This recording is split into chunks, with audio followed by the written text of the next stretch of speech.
Hello বন্ধুরা, ভালো আছো? আশা করি সবাই ভালো আছো। নিশ্চয়ই আমিও ভালো আছি।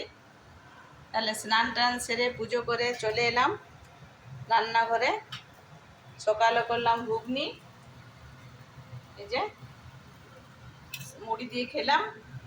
তারপর হয়েছে আলু মাখা, তারপর হয়েছে বরবটি ভাজা, এই যে তারপর হয়েছে ভাত এক হাঁড়ি। তারপর মেয়ে বললো আর চিকেন কষা খাবো।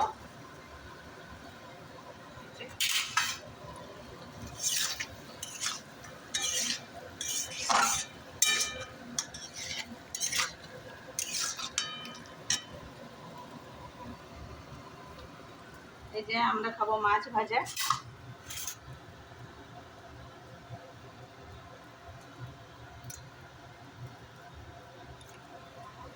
দেখুন আমার চিকেনের কালারটা কেমন হয়েছে, একটু কমেন্ট করে বলবেন।